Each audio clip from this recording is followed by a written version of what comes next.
In the annals of warfare, victory is often measured in territory gained, enemies vanquished, and industrial might. The Second World War was no exception. The prevailing narrative, the one we've all come to accept, is that the Axis was crushed under the sheer weight of Allied production and manpower.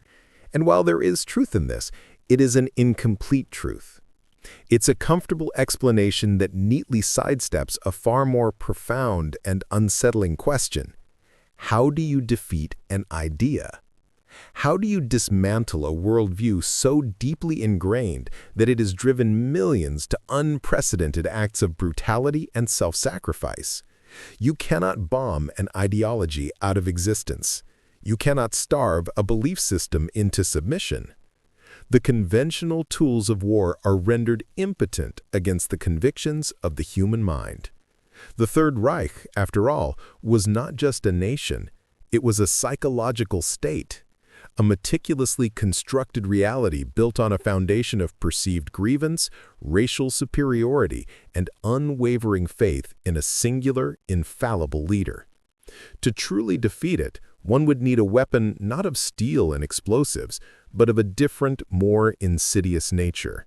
A weapon that could bypass the conscious mind and strike at the very heart of a soldier's convictions. This is the story of that weapon. A weapon so subtle, so deceptively benign, that the men it was used against didn't even recognize it as such. In fact, they welcomed it.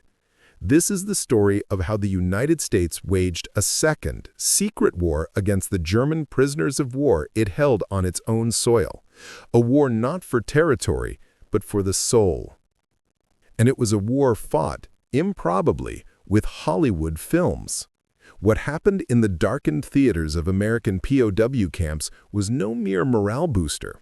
It was a systematic dismantling of the Nazi psyche.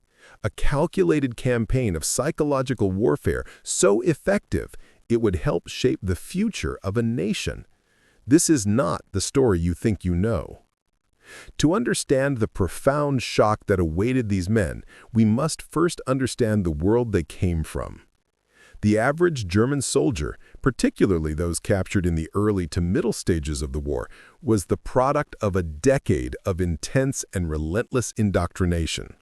His reality had been shaped by a state that controlled every facet of his life, from the news he read, to the radio he listened to the films he watched. He had been taught that Germany was a bastion of cultural and technological supremacy, besieged by enemies. He had been told that America was a mongrel nation, a decadent and racially impure society on the brink of collapse, weakened by jazz music, Hollywood frivolity, and the chaotic inefficiencies of democracy. This was not merely a political opinion, it was an article of faith. The very foundation of their willingness to fight and die rested on this stark, binary worldview. The first cracks in this foundation appeared even before they reached American shores. Expecting the brutality and privation they had been told was the hallmark of their enemies, they were instead met with a startling reality.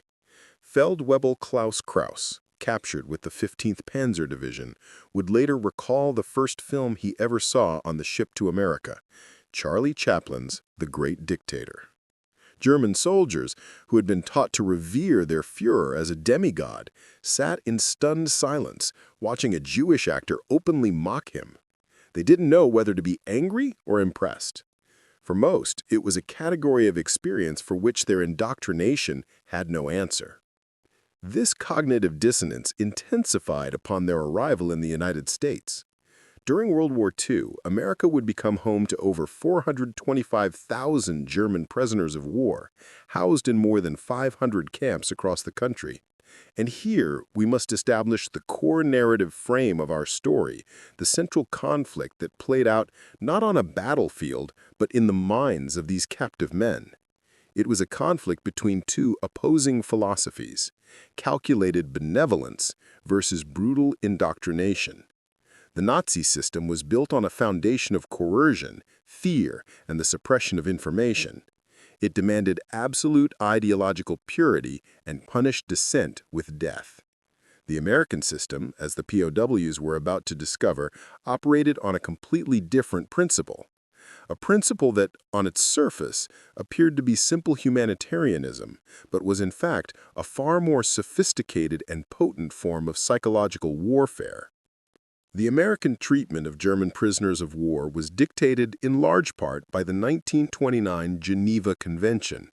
This international treaty stipulated that prisoners of war must be humanely treated, provided with adequate food, shelter, and medical care, and protected from acts of violence and public curiosity. The United States, with its vast resources and its homeland untouched by the direct ravages of war, was in a unique position to not only meet but exceed these requirements. And so, the German prisoners, who had been subsisting on meager rations at the front, were suddenly given the same food allotment as American soldiers. Many gained significant weight. One former prisoner recalled gaining 57 pounds in 2 years. They were housed in barracks with hot running water, electric lighting, and flush toilets, luxuries that many had never known even as civilians in Germany. They were given access to libraries, educational courses, sports equipment, and religious services. This treatment was a stark and deliberate contrast to the reality on other fronts. On the Eastern Front, the war was one of annihilation.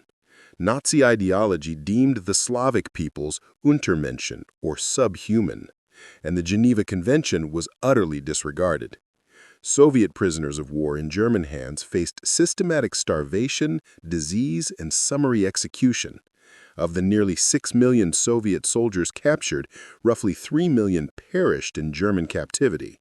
The Germans, in turn, knew that capture by the Soviets meant a high probability of death in the Gulag system.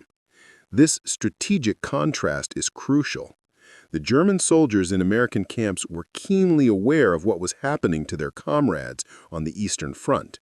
The humane treatment they received in the U.S. was not just a pleasant surprise, it was a profound psychological anomaly that demanded an explanation. But of all the unexpected amenities, none had a more corrosive effect on the Nazi worldview than the camp movie theaters. In camps across the country, from Texas to Mississippi to Nebraska, prisoners were shown Hollywood films, sometimes as often as 4 nights a week. At first, the prisoners were just bewildered. They had been told that America was a cultural wasteland, yet they were watching lavish productions that had cost more to make than the entire yearly budget of the German film industry. The technical brilliance, the stunning cinematography, the powerful use of music, it all pointed to a level of artistic and industrial sophistication they had been assured did not exist. But the impact went far beyond mere spectacle. This was the work of the Special Projects Division, a secret program established by the U.S. Army in the fall of 1943. Officially, it was known as the Intellectual Diversion Program, a name chosen to circumvent the Geneva Convention's ban on exposing prisoners to propaganda. Unofficially, its goal was nothing less than the systematic re-education of an enemy army, and motion pictures were its most effective tool. The films were carefully selected. They weren't heavy-handed propaganda. They didn't need to be.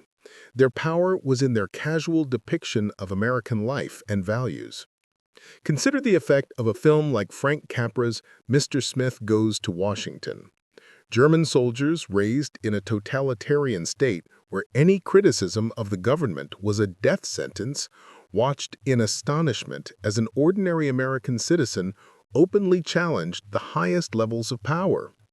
They saw a system that not only tolerated dissent, but was strengthened by it. It was a revelation. It suggested that democracy wasn't the chaotic mess they had been told, but a resilient system that could afford honesty because it trusted its people. Or take a film like The Grapes of Wrath. This film, which depicted the hardships of American farmers during the Great Depression, was seen by some as a risk. Wouldn't it confirm the Nazi propaganda about American weakness and economic failure? The effect was precisely the opposite. The German prisoners saw a country that was not only willing to openly admit its problems, but to turn them into art. More importantly, they saw that even the poorest, most trodden Americans in the film owned cars. In Germany, car ownership was a symbol of elite status.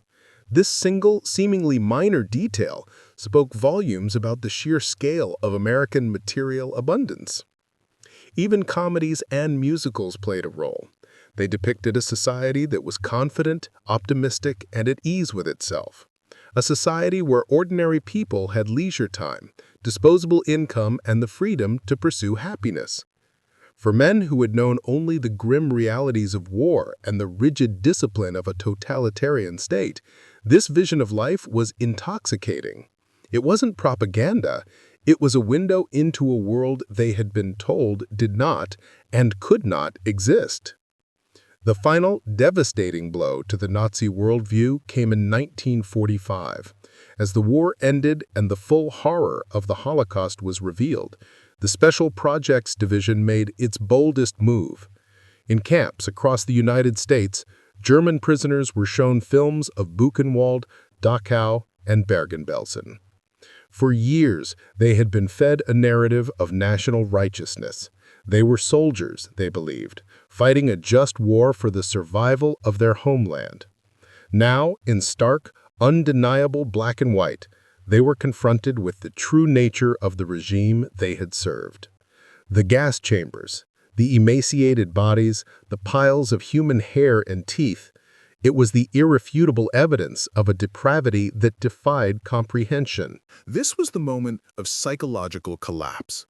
The carefully constructed reality of the Third Reich, already weakened by the subtle power of Hollywood films, was shattered. The cognitive dissonance became unbearable. They had been fighting for monsters.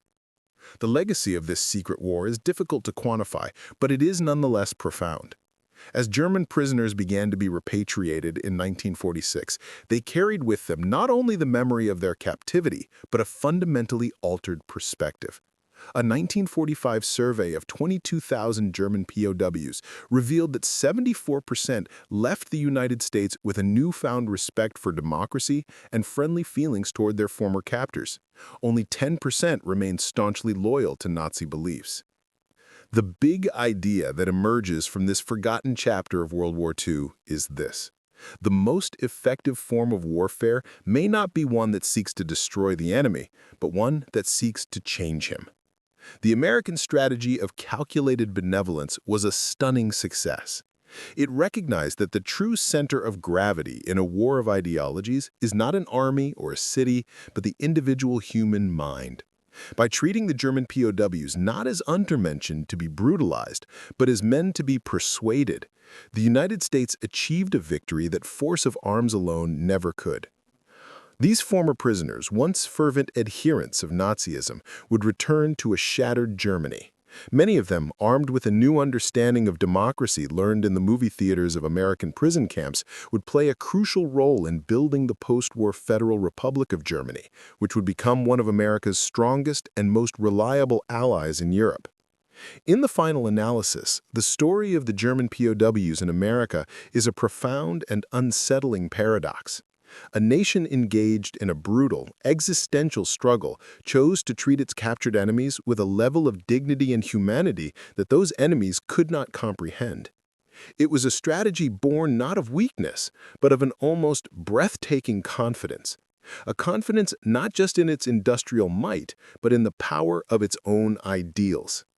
America, the country they had been taught to hate, did not need to resort to lectures or heavy-handed propaganda. It didn't need to force its worldview upon them. It simply had to open a window. It let them watch movies.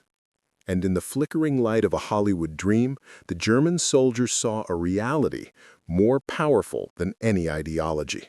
And the foundations of the Third Reich crumbled to dust. They came to America as soldiers of the Reich. They left as something else entirely.